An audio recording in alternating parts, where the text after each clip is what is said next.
the reason we like to watch drawdown is because it's very important to sort of have a portfolio that doesn't lead to a lot of loss of capital. All else being equal, you'd rather have this. You'd rather have small drawdowns. If you had something like this, I'll draw it in a different color, I guess. If you had something like this, at any given moment in time on these troughs, you may have an exacerbated trough. I mean, who's to say that this trough, the fact that you could have this, say, 50% trough, who's to say if conditions were slightly different? Let's say a recession broke out. Let's say the margin requirements changed. Let's say a war broke out.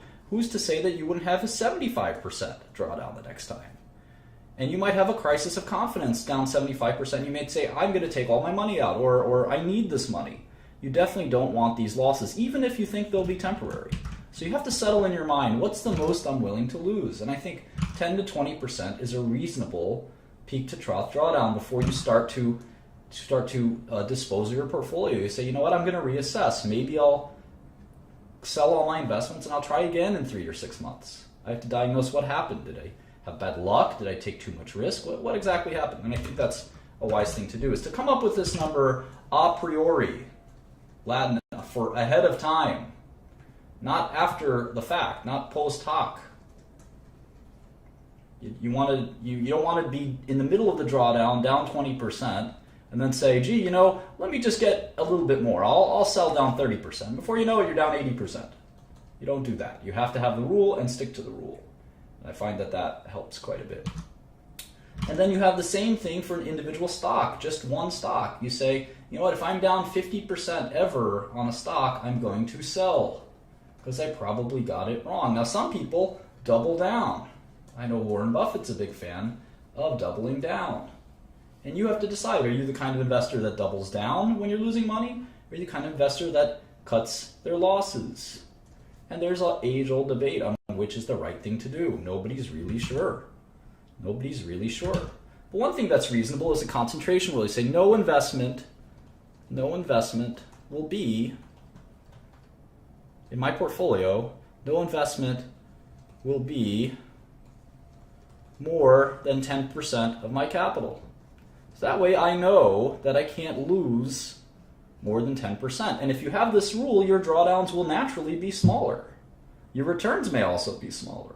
But it doesn't guarantee you from having having good returns or having low risk. You could have a lot of risk.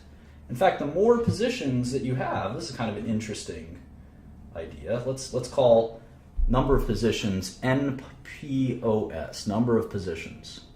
As number of positions, as NPOS approaches infinity, and let's call this portfolio return PR, PR will approach the market return.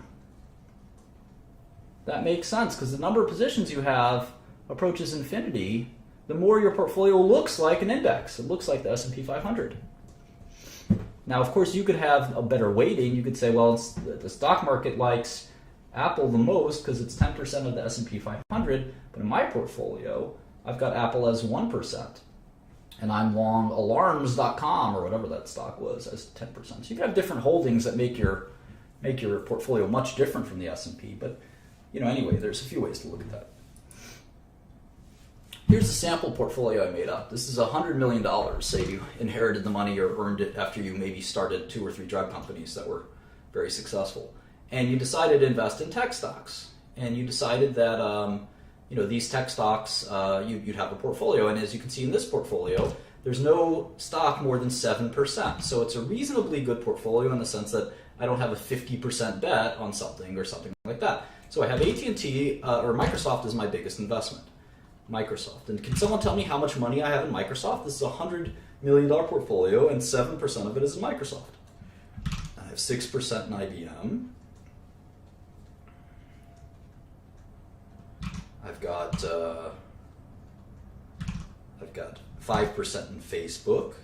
How much dollars do I have in Microsoft? Oracle, I've got 5%.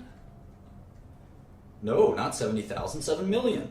I have $7 million in Microsoft. I have $6 million in IBM. And when I add it all up, these are my longs. These are stocks that I own and I'm betting will go up. The total I've got, according to this portfolio, is $44 million of stocks I own.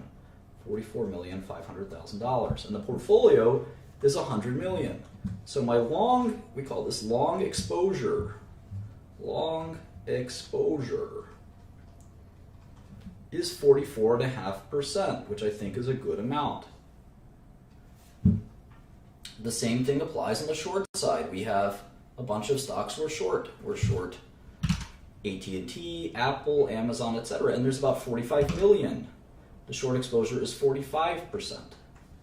So the total gross exposure, the gross exposure is the amount of money I have invested in the stock market. And that is, we express it as a percentage, it's 89.5%, or $89 million. This could be 130% if we use leverage. We can have $130 million in the stock market, even though our account is only worth $100 million, because we could easily borrow $30 million from our broker. I don't recommend leverage. The net exposure is close to zero. It's actually slightly negative, it's 0.5%. And I really like low net exposure, because it means that if the market goes up, my longs and my shorts will, if the market goes up, my longs will go up, but my shorts will go up too. So I'll lose money. I'll lose money on my short stocks, but I'll make money probably on my long stocks. There might be a few lucky short stocks that actually go down, even though the stock market's going up. They're always like that. But in general, most stocks will go up, and I'll probably lose money on my shorts. If you're a really good short seller, you make money on both. Now, if the market tanks, and it may do that soon, I'll lose money on my longs, but I'll make a ton of money in my shorts. And so that way, I'm covered no matter what happens to the stock market, because I can't really predict what's going to happen in the stock market, and I don't think the stock market goes up over long periods of time, so I like having a net exposure that's close to zero. Because there's plenty of companies out there that I know are worthless, so I have plenty of options to choose from on the shorts. So in any event, that's sort of the way I look at the stock market and portfolios and stuff like that. So I'll save this, and you're happy to open that file. It's in the shared drive. I put all of these files in the shared drive. I recently uploaded all of our models. But